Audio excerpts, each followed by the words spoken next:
చెప్తాను అనమాట.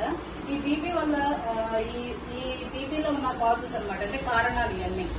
ఈ కారణాల వల్లే మనకి బీపీ షుగర్లు అనేవి వస్తున్నాయి. అంటే ఫస్ట్ జెనెటిక్స్, అంటే మనం ఏంటంటే మన వంశపారపర్యంగా మన తాతలు ముత్తాతలు అమ్మలు నాన్నలు అలా ఎవరికైతే ఉన్నాయో డిజార్డర్స్ అవి కూడా మనకు వచ్చే ఛాన్సెస్ ఉంటుంది అనమాట. అలాగే ఏజ్ ని బట్టి ఉంటుంది. ఓకే, ఇప్పుడు అబౌవ్ 40 అనేసి అంటారు, నవ్వే డేస్ అబౌవ్ 40 అని కూడా లేదు. 30s లోనే అందరికీ బీపీలు షుగర్లు అనేవి వచ్చేస్తున్నాయి అనమాట.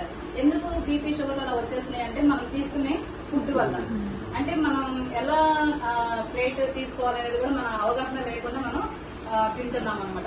దాన్ని ఎలా తగ్గించుకోవచ్చు, అది ఏజ్ రిలేటెడ్ తో కాకుండా మనం ఫుడ్ ను కూడా ప్రివెంట్ చేసుకొని, అంటే దాన్ని ఎలా తినాలి ఏంటి. ఒక ప్లేట్ లో మనం పర్ డేకి మనం ఏ ఫుడ్ తినాలి. ఫర్ ఎగ్జాంపుల్ ఒక ప్లేట్ ఉందండి, దాంట్లో మనకి అంత రైస్ ఉంటుంది, కర్రీ ఉంటుంది, అంత పప్పు ఉంటుంది, అంత చారు ఏదో సంథింగ్ ఉంటాయి ఒక 3. కానీ పర్ డేకి ఒక రోజుకి సరిపడా ప్రోటీన్ అనేది మన బాడీకి అందదు. ప్రోటీన్ గానీ, ఫ్యాట్స్ గానీ, మినరల్స్ గానీ, విటమిన్స్ గానీ మన బాడీకి అందదు. అలాగే మనం వాటర్ కూడా కంటెంట్ అనేది చాలా బాగా ఎక్కువగా తీసుకోవాలి. ఎవ్రీ 20 kgs కి 1 లీటర్ కంపల్సరీగా నీళ్లు తాగాలి. అప్పుడు గానీ మనం బాడీని బ్యాలెన్స్ చేసుకుని డిజార్డర్స్ అనేవి మన దగ్గరికి రాకుండా మనం ప్రొటెక్ట్ చేసుకోవచ్చు అనమాట.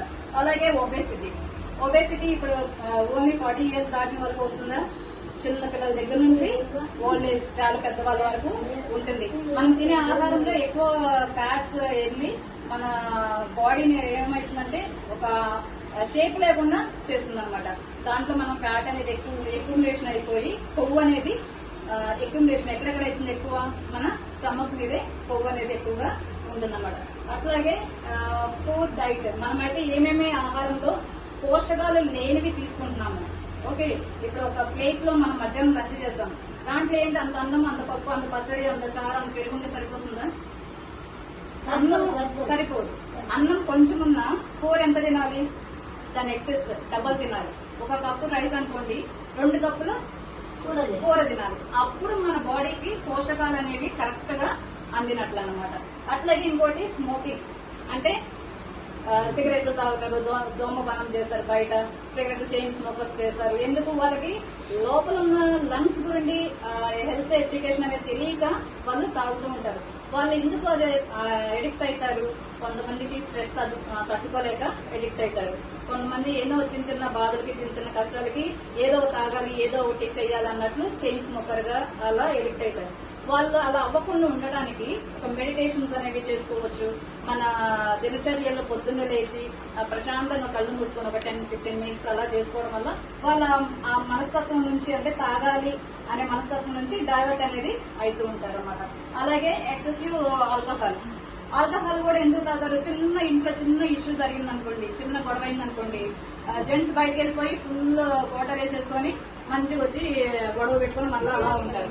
అంటే ఏంటి? వాళ్ళకి అసలు తెలియదు ఆల్కహాల్ తాగితే లంగ్స్ పాడైపోతుంది, ఆరోగ్యం పాడైపోతుంది, ఇన్నర్ ఆర్గన్స్ ఎఫెక్ట్ వస్తుంది, మనకి చాలా డేంజర్ లో ఉంటామన్న విషయం తెలియక అలాంటి తత్వం కూడా మర్చిపోయే వాళ్ళు ఫుల్ డ్రింకర్స్ అయితే అనమాట. ఈ అన్నిటి వల్ల, ఈ కాజెస్ అన్నిటి వల్ల, ఈ కారణాలన్నిటి వల్ల మనిషి ఆరోగ్యం క్షీణించిపోతుంది.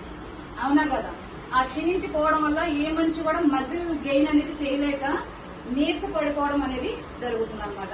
అట్లా నీరస పడిపోవడం ఇవన్నీ రాకుండా మనం ఈ బీపీ నుంచి మనం ప్రొటెక్ట్ అవ్వాలంటే హెల్దీ లైఫ్, ఓకే, మంచి ఆరోగ్యం మనం కలిగి ఉండాలి. మంచి పోషకాలు కలిగిన బ్యాలెన్స్డ్ డైట్, అంటే సరిపడా సమపాలల్లో ఉన్న డైట్ ను మనం తీసుకోవాలన్నమాట. ఓకేనా? నేను ఒక చిన్న మెడిటేషన్ మీకు ఒక 5 minutes క్లాస్ చెప్తాను.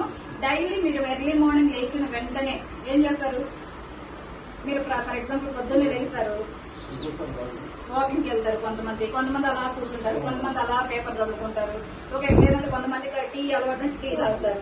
ఓకే, మనం ఫస్ట్ గా ఏజ్ తో ప్రమేయం లేదు ఇది. ఓకే, మెడిటేషన్ అనేది ఏజ్ తో ప్రమేయం లేదు. ఓకే, చిన్న పిల్లల దగ్గర నుంచి కూడా దాన్ని అలవాటు చేసుకోవచ్చు. ఇప్పుడు మనకు ఒక సర్టెన్ ఏజ్ వచ్చింది కాబట్టి మనం మెడిటేషన్ చేయడంలో మంచి లాభాలు ఉన్నాయి కాబట్టి దాని ప్రకారం చేయాలి.